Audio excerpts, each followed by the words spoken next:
For about a decade now, I've promoted Latin America for Finnish EdTech companies to look closer at, starting with my own.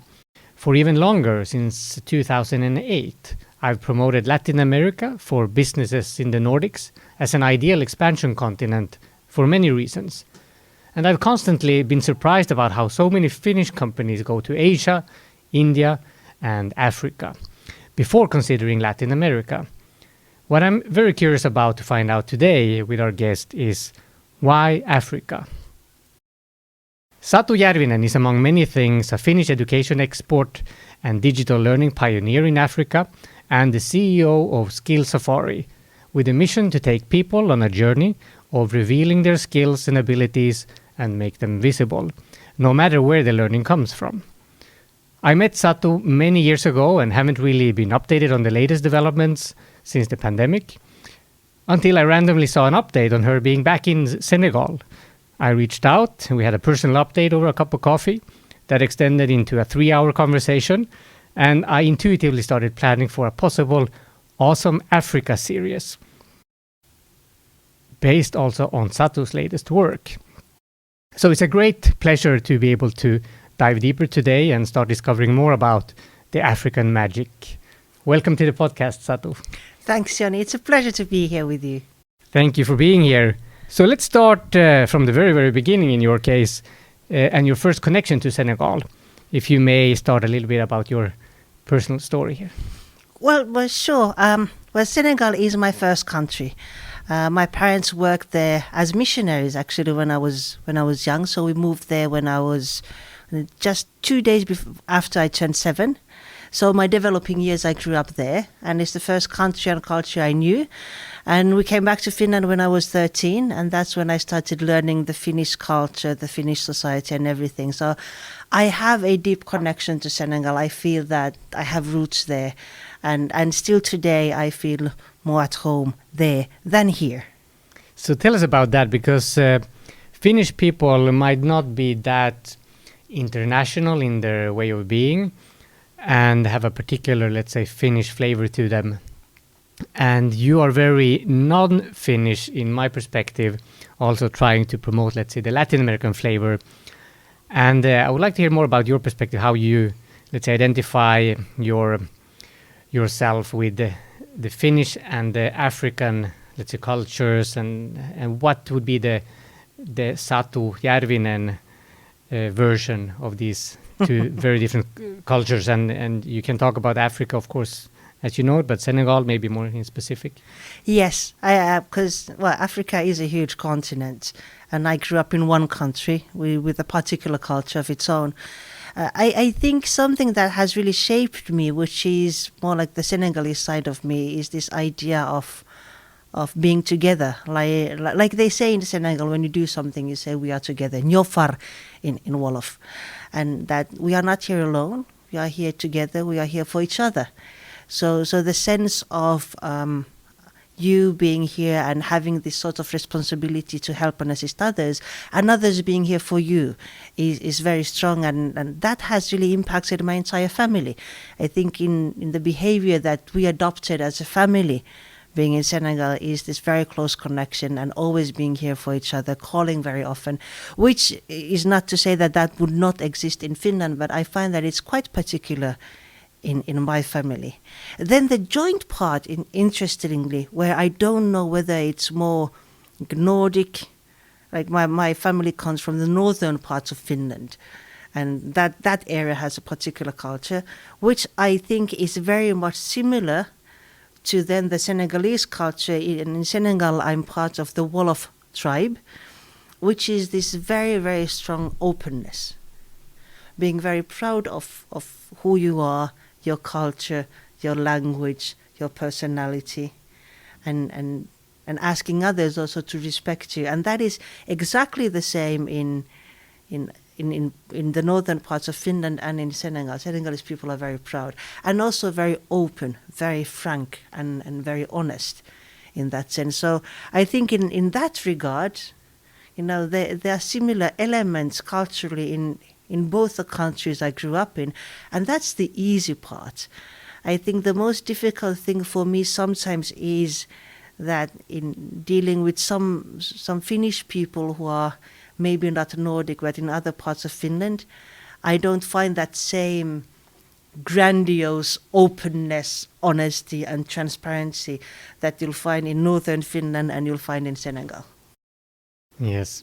And then if you look at your own early childhood education versus the education for early children that you now know in Finland, can you draw any parallels, similarities and strong differences, focusing on, let's say, the best of Senegal and maybe the best of Finland? Well, I think I've had a very rich and varied education as a whole. My first school was actually in France because my parents had to take language classes and learn French before we went to Senegal. So we were sent to France in Vichy, where we stayed for about 6 months. And while the parents were taking French classes, as children were sent to school, in a French school.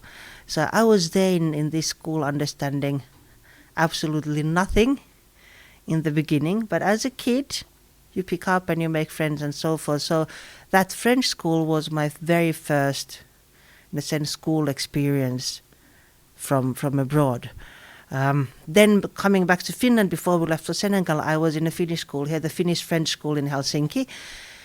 And that was also sort of particular in a sense that you had to stand up when the teacher came to the room, and that has similarities with the French way you respect the teacher and so forth. In Senegal, my first school was a local school.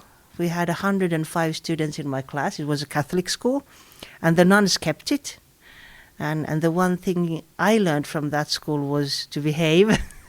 Because the teachers, if you didn't behave, they would hit you with a stick or something. But, the discipline was very good.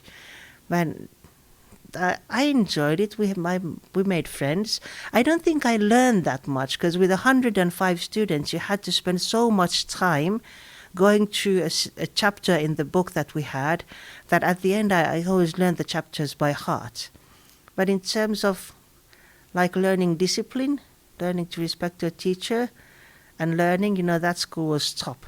And the weird thing is that I was 17 years old when I learned that actually nuns are considered to be very gentle and kind, because my experience was that nuns are nasty, because nuns can beat you if you don't behave.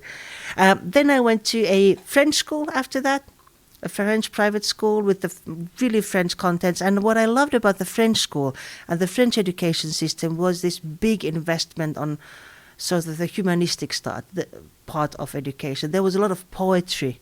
There was a lot of art, in a sense, inbuilt into the system. That entire humanistic side of you could really flourish and build on that.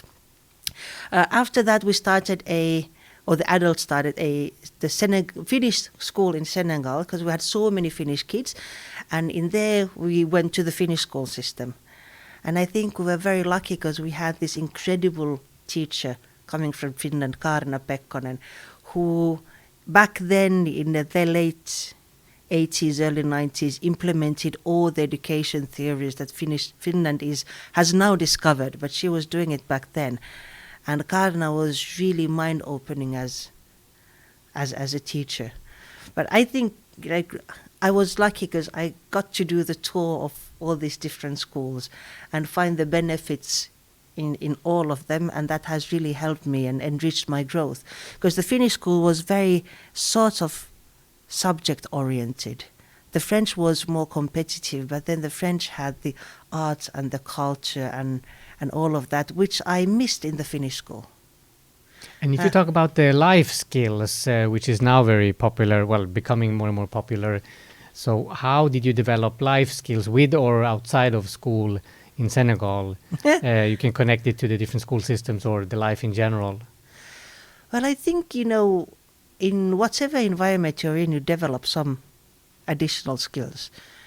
In the class with 105 students, your life skills were, related to behavior and interaction and how to address people. So those were the skills you learned. How to behave, and all of that, which is really important. And that's something I took with me into the French school. And then in the French school, I already had that. I had my discipline part covered. But over there, it was very much about, there was precise parts about handwriting, about beauty and all of that. But what they really taught you was about there being more in the world than just a school subject. Because we read books together. The Little Prince was something that we explored as a class together, and I felt really explored.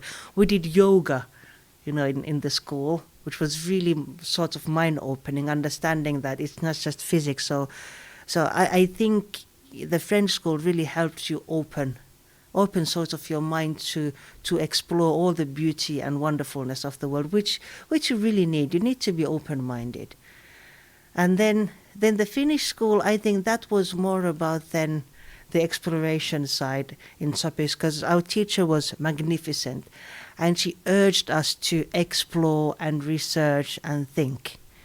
So those are the skills I developed. Then at 13, coming to Finland and in the proper Finnish school system, well, the discipline was there, which in here wasn't really needed, because Finnish kids, in my experience, really didn't behave at school.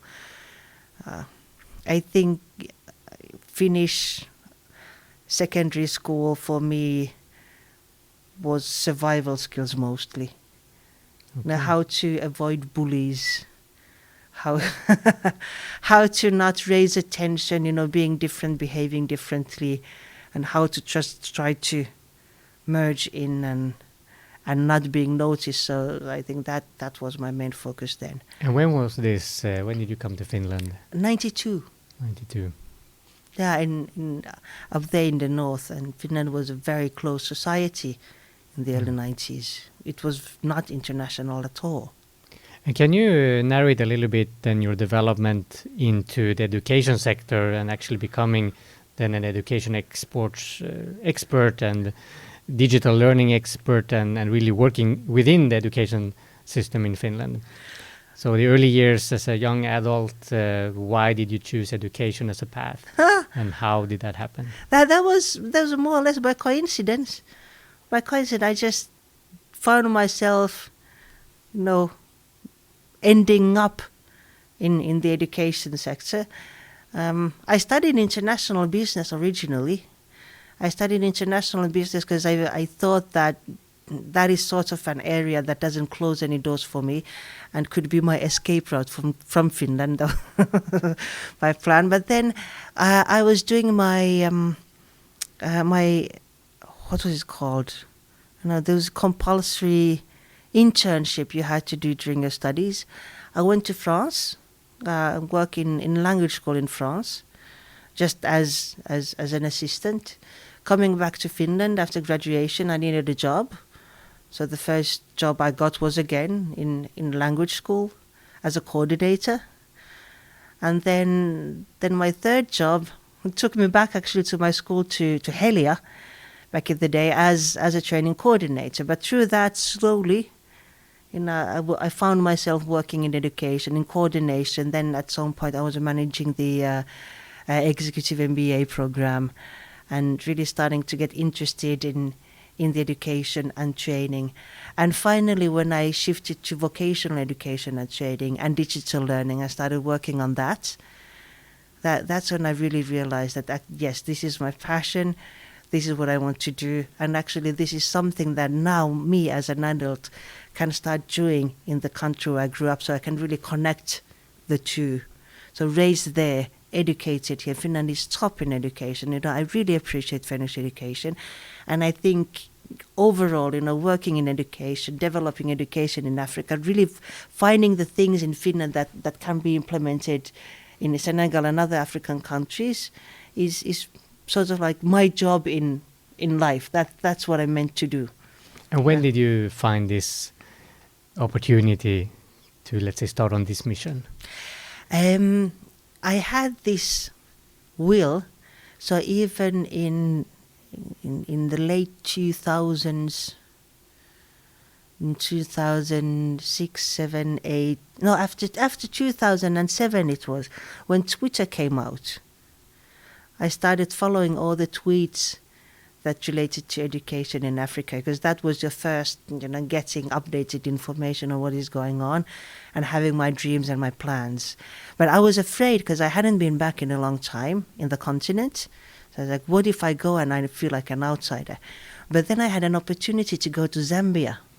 That was in 2011. And even though it's a completely different country and culture from Senegal, but still going there, I felt like that was like a homecoming. And that's when I knew, like, okay, this is it. And I realized that I just cannot live my life without having that connection and working there. So that's when I really started pushing everything to create my career and work in education in the African continent and creating networks. And that's what I've been doing since. Fantastic. Yeah, that's an amazing, let's say, opportunity to connect what you maybe were born to do. And maybe before we go into SkillSafari, which I think is an amazing opportunity to really highlight the best of this combination with the skills focused in the learning curriculum also in Finland, and then the Safari word that you have incorporated in your company name. Before that, I wanted to see, so you, thinking from an external perspective also, I had this amazing Dr. Rod Berger on the podcast the other week talking about getting the African fever when he went to Senegal precisely a year ago, more or less. And then that his mission then with social storytelling as part of what he does also as a global educator, but podcaster and really a storyteller more than anything, hit him. So I want to just explore that part. Was it a coming home feeling for you only because you had that in your, let's say, upbringing, or was it also, let's say, this African fever that could hit anyone, let's say, in a positive way when you discover the amazing opportunities or the culture basically in Africa? For me, it was mostly homecoming, because the cultures are so different. Then again, somebody getting the African fever in Senegal, I completely understand. We had 10 companies in Senegal just 2 weeks ago, and many of them said that this is the best country we've been in. And I think that's because Senegal is known as the country of teranga. And teranga means hospitability, friendliness, openness, and you can really sense that everywhere. So it's really hard not to get the African fever in Senegal because of the people who are just simply amazing. And not to say, I haven't found all of the countries are nice and great. I think generally, overall in the world, you go and explore a country and you find fantastic people and cultures. And for me, some countries are now closer to my heart than others. Senegal is naturally special, that's where I grew up. But there are other fantastic countries and cultures on the continent that you can appreciate as they are. Like in the East, where the culture is very different from the West. But still, like in Rwanda, when I go to Rwanda, I always think of Finland, when Finland was building itself, and after the wars, when the spirit, I always imagine that probably the spirit that created Finland, after the wars, that led to the Finland that we know today, is the same spirit that you can now find in Rwanda, where people, it's amazing how people in Rwanda really work together as communities to build their country. And then you see the results they have made and achieved in their country. That is simply, it's mind-boggling. It's such an amazing country.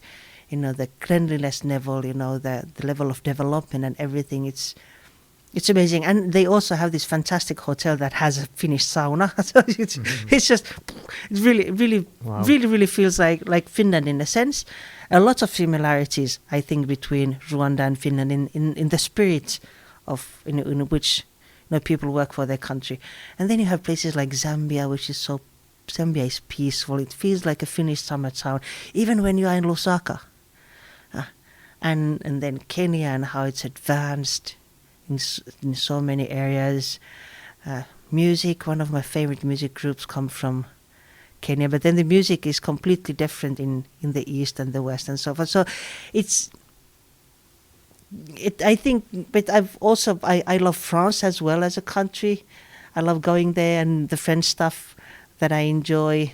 I've had the opportunity to work with Ukrainian people that are, not enough words to express how amazing Ukrainian people are. The strength, the perseverance. But even before the war, I was in awe of like how they work and how much skill and capacity there is in Ukraine. So I think every country is special. But Senegal and African fever, I definitely understand. And tell us more about that, because you have your personal story and reasons, of course, for going back to Africa. But really, to be able to have a group of 10 companies from Finland to actually go to Senegal, Africa, for this conference in this case. Talk more about that.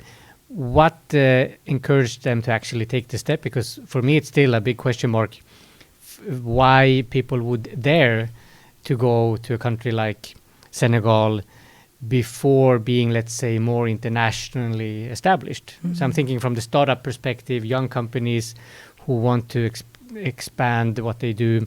So we have, as I mentioned, Asia, India, and then Africa, as I see people taking big leaps to where as I see, let's say, the Spanish-speaking world being much, much closer. I have my bias because I went to Colombia 20 years ago to teach English, and then for me, Colombia became my second home and maybe my first home in some senses. And then I see Spain as just around the corner. So why wouldn't you go to Spain, being a huge market compared to Finland, and then from there to Latin America? But this is the context, because this podcast is really first and foremost directed to the Latin American community, but also in English to the world at large.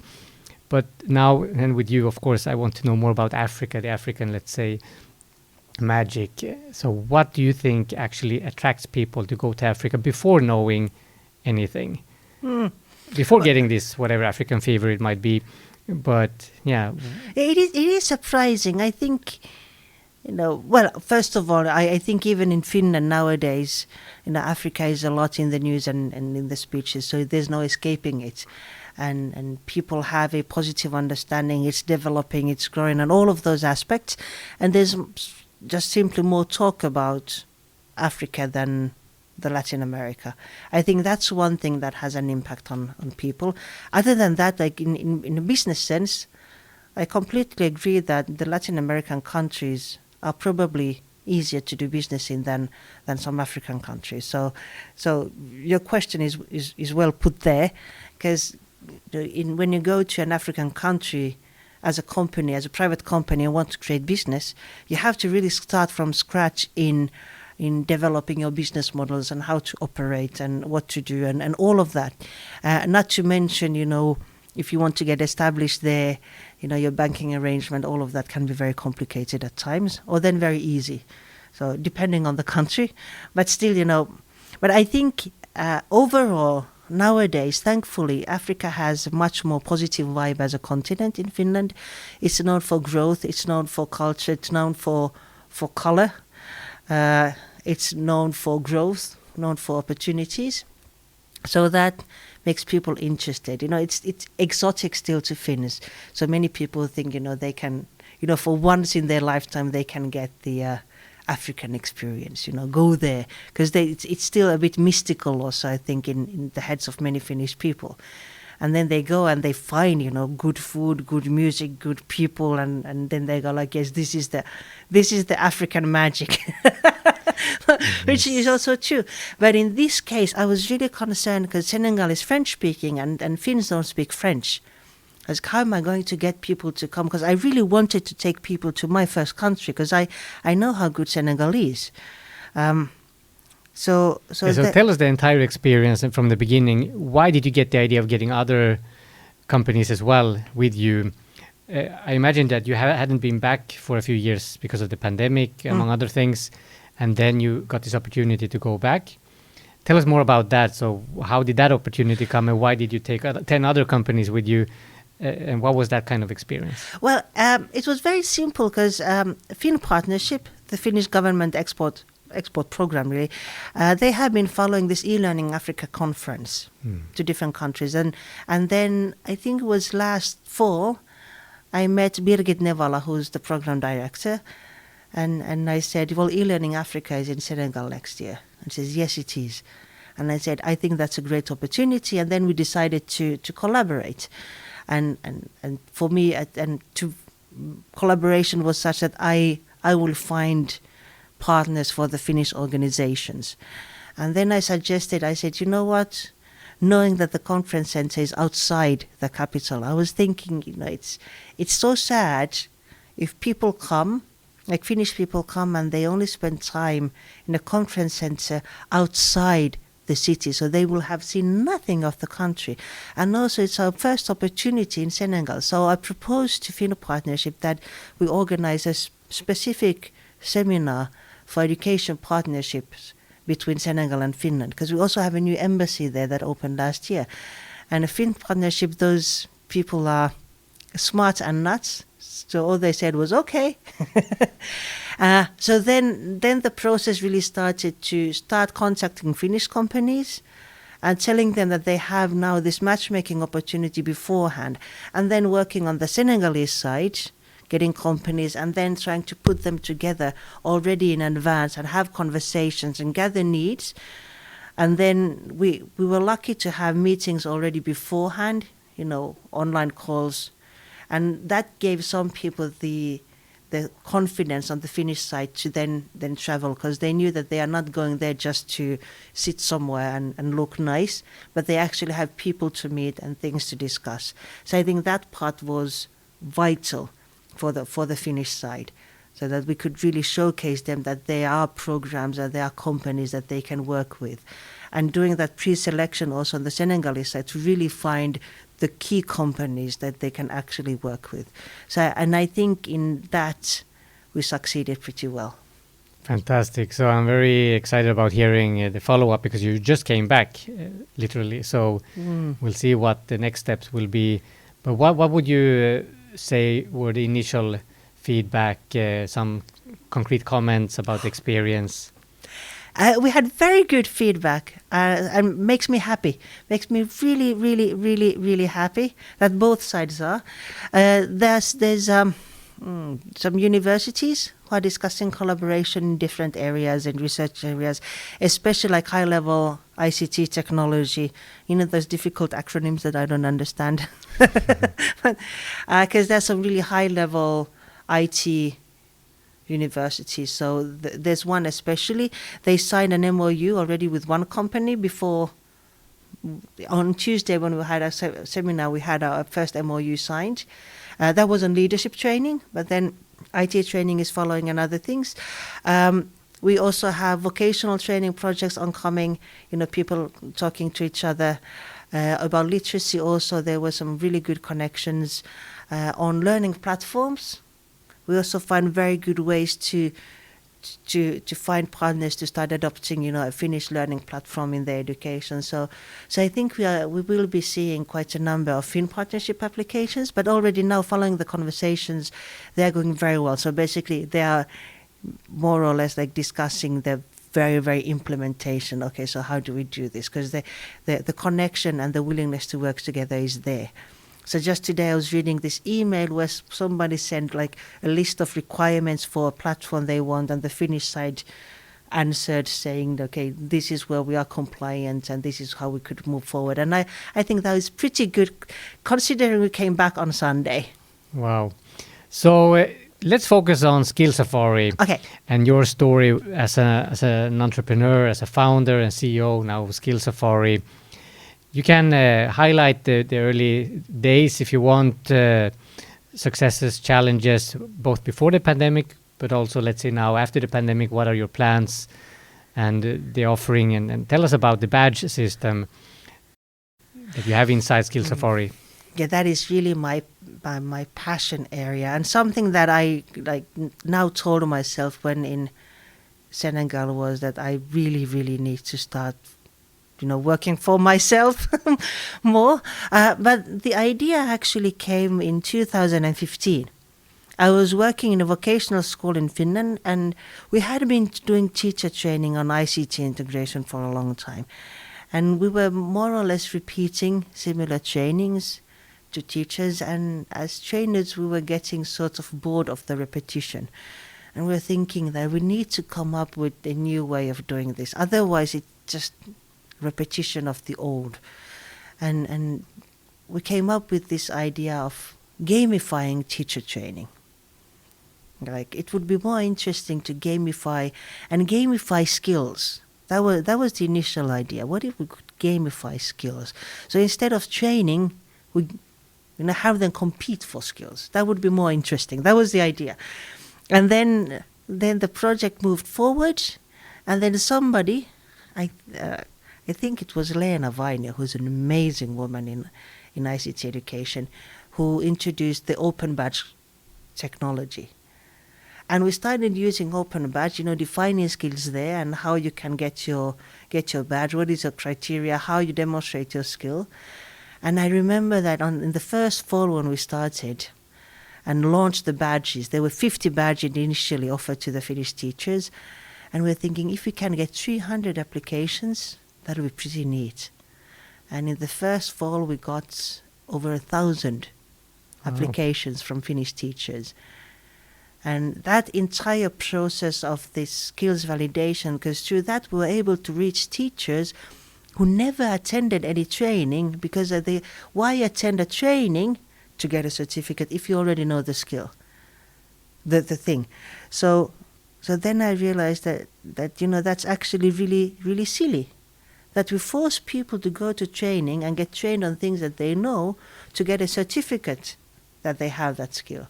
So this approach of, we'll get you certified enabled us to really find these awesome experts that were hiding there with all of this capacity and bring them to light to themselves and their colleagues, because we're just validating.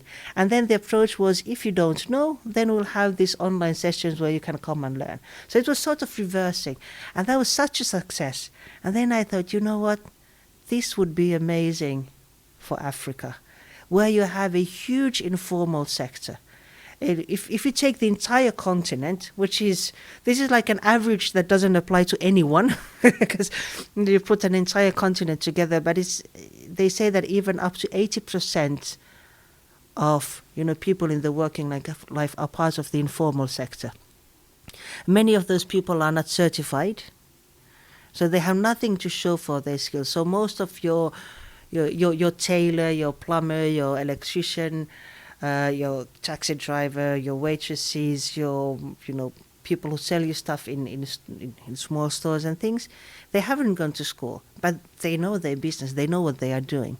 So what if we started validating the skills of those people? Because also no government has enough funds to create proper schools for everybody to go into, the formal training program, especially because the population is growing. It's just the numbers game is just mind-boggling, because you have so much more people, coming into the education system each year. I calculated once that with the birth rate of Senegal, in about 30 years, if that was applied to Oulu would become a city with over 500,000 citizens.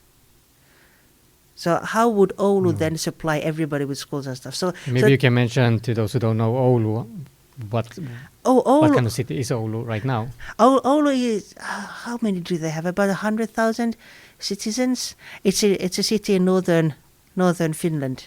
Yeah, it's a small, innovative city, and I think they launched also the first master's degree program for education entrepreneurship. They did, yes. Yeah, they did. Finland, so innovative, but very, very small. Innovative but small. But in Finnish scale, it's still considered rather large. But but that is it. So that has been my driving idea. We need to start validating the skills of the informal sector. Badges is the first technology that allows us to do it in a digital way. And then digitality, we can do it in scale. Because recognition of prior learning, which this falls under, is usually done through certification or in-person demonstration of skills. But this allows us to do it in more scale. So that's what I've been working with since 2017, really focusing everything into this approach. I'm even doing my PhD on it now to really dig deeper in Senegal and Rwanda. But then naturally pandemic sort of slowed things down. Yes. Yeah, I was curious about your PhD research because I thought you were busy being an entrepreneur, but you have connected them like few people are able to do. So that's amazing. And let's talk more about the badge system, how it works in practice. So if a teacher is interested in applying for a different badge, how does the application process work? Do you go to skillsafari.com and get the instruction, or how would you say it works?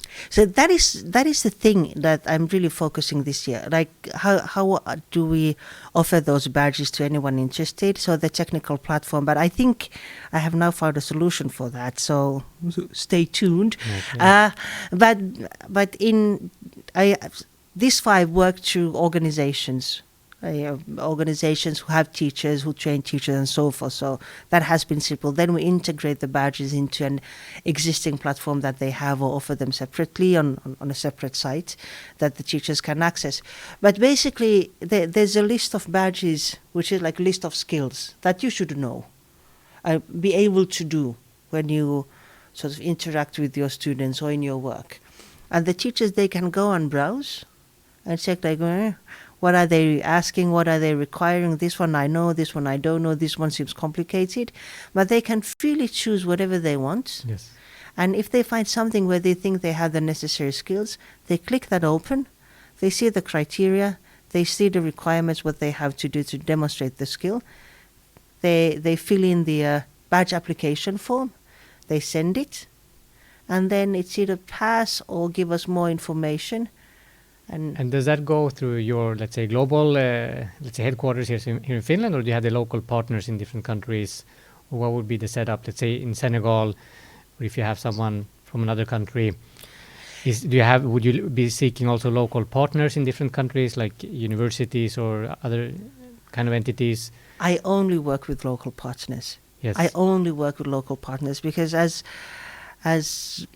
coming from Finland and not knowing the context, even the Finnish context I wouldn't know precisely. So I need people who actually know the context, who have worked with the informal sector, work in developing the informal sector, who have direct access and have all of the information about who these guys are, how they learn, how they make information, what has been done before, what has worked, what has not worked. I need those guys to work with me because that's the only way to get something that works. So it's really a partnership where we build something together. There are similarities, naturally, in the global similarities in many things, but at the end there's absolutely no way that I could create something that applies to like all countries in the world, or all European countries, or all African countries. Because you really always need the local adaptation, the localization for that. But I'm very lucky to have very, very good partners. I could not exist without them. So tell us, where are you operating now? What's your focus now, let's say this year? Well, this year the big focus, there's a few. We are looking to really launch a larger scale teacher skills badges, focusing on overall the pedagogical side, but then also especially ICT integration, because post-pandemic people have realized more and more that there's need for being able to use ICT tools in a pedagogically sound way. So we don't do this is how you use Word or this is how you use Google Docs, but we do the pedagogical side of ICT integration, which is often lacking. So that's one thing, and we're especially looking at Middle East and those countries for that. But then in Senegal, and Rwanda, we're looking at really going to the informal sector. And we're looking at customer service skills and entrepreneurship skills and how to start validating those. And we have already before the pandemic, we had some basic frameworks that the locals have worked with when training informal sector in these skills. So now creating badges for that, and I have an amazing partner through which I have access to the informal sector and launched that. And there are some other interested parties who I talked to now that I was there, that maybe we could integrate that to their larger projects that they are running in Senegal. So that is really the plan for this year. And with that also comes with then the technology side, like where these are offered, like is it that probably an application and website combination, because that is what I have been lacking, but I think I found my solution there. So this year is going to be big. Fantastic. Yeah, that's very exciting. So what would be your invitation to educators around the world if they want to stay tuned and see what the opportunities are, maybe to partner or join the system if it's available in English from different countries? Or specifically, what would be your encouragement to those who might not yet know much about Africa, who might be curious at actually going there and discovering opportunities for different reasons? Well, I'm always open, and feel free to reach out through whatever medium, so to talk about anything. And I'm especially always interested in discussing about skills validation and recognition and development in that sense. And what we do English, French, and Arabic. And the language versions are so much easier to do than the initial content part. So, of course. So if you are somebody who is working in that area, I'm always interested in discussions and partnership opportunities. But as I said, for all countries, I need a good local partner to work with and create something together. So I don't need somebody to sell my service. I need somebody to really help me create it and localize it. And so it's a deeper bond that we're looking for. And for anybody who's interested about going to Africa, then, my questions always are like, okay, what are you offering? Because I think that, as always, is key. And why do you want to offer it there? What are you looking for? What are you after? So that then we can start looking at, where, to whom, how, and so forth. It's a huge continent, and I think the silliest thing to do is to think, I have something excellent, I think I could make a lot of money selling it in Africa. That strategy never works. You have to be doing things for something else than money. And you need to really spend time in studying the context, like who is your client, what's the added value that you're bringing, what problem are you solving. So if I can help identify those, right? But I'd say that for anyone, start there. As Stephen Blank said, there's no truth inside the building, go outside the building. So get to know. And I think for Africa, whatever country you're interested in, you need to go there, spend some time and talk to the locals and understand, what the needs are and what people are after, and then think if you have actually something to offer there. And on a personal level, if someone has a curiosity on a personal level but might not feel brave enough to go to a country so far away, like a continent so far away, which countries, you talked a lot about Senegal, Rwanda, maybe you have other countries in mind also, but which countries would you recommend for someone who is not that, let's say, brave to just explore any country from scratch? You don't need to be brave to go to Africa, because those people, they take care of you. That's what I try to say about people thinking twice about going to Colombia, because they're in my mind also the friendliest of people.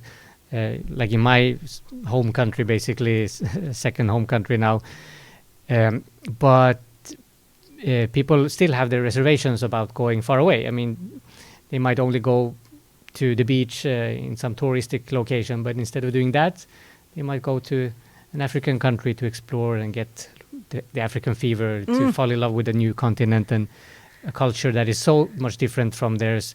Because that's how I also think that you learn and develop the most when you have a completely different perspective on things. And that's why actually I went all the way to Latin America back as a 22-year-old to learn about a new kind of life, a new perspective on life. And I think we lack that in the Western world quite a lot. It is. And I think, well, you can go to Africa and book an amazing safari and you'll see all the animals, which is fantastic. And you'll be completely secure. I'm not sure how much of the real life you'll see, but it'll be amazing. So as a very safe option. But then you have those amazing... I've never been to Zanzibar, but that is a place where I plan to go one day. Simply amazing. In Rwanda, they have gorillas. And that is... it's like, I know they are there, but I'm like, are they really there? Yeah. It feels like magic that there would be those amazing gorillas and you could just go and see them. So there's that. But there's so much, work being done on tourism.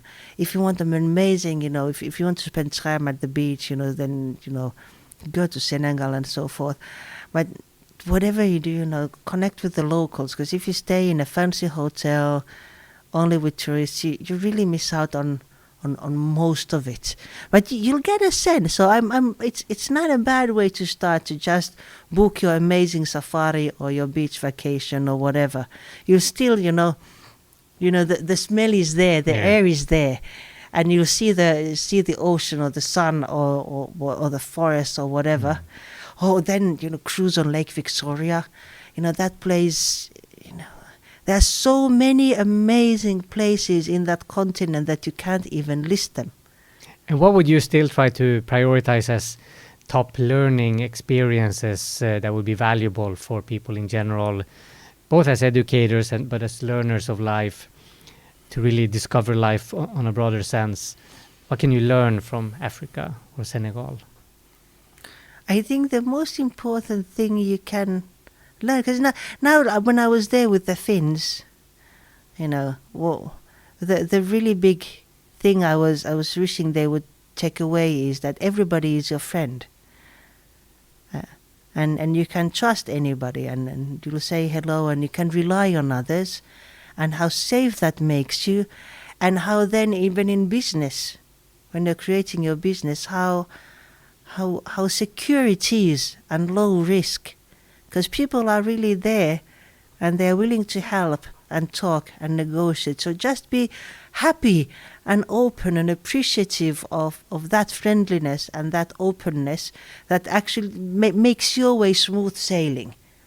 Now, in business, you always have some thinking and might have some difficulties, but generally, if you need to take something from there, is try to be as good a friend to others as people they are to you. Because if we had more of that spirit, or like in Finland, our lives would be so much easier. Because now, even when I came back, I could feel my stress level rising just because I knew I was coming back to Finland. Because we have to operate in such a high stress level here, because it's all about you, and you have to be self-reliant. You have to manage yourself, and people don't necessarily help you. So I think that's the biggest learning we could take from there, just to be able to enjoy life on this side a bit more too. I think that's a very important learning point. And let's close this chapter with that. And I would very much like to hear your follow-up story at a later opportunity. Where can people find you? They can find me everywhere. I'm on LinkedIn. I'm on Facebook. I'm not on Twitter anymore. I decided to quit Twitter, but in all social media. Also, there's a SkillSafari website, which is very poorly updated. It's skillsafari.io. So there are some updates and informations there. But anyway, and through you, naturally. Through you. So, of course. So I think the easiest way for Latin America to connect with SkillSafari is through you.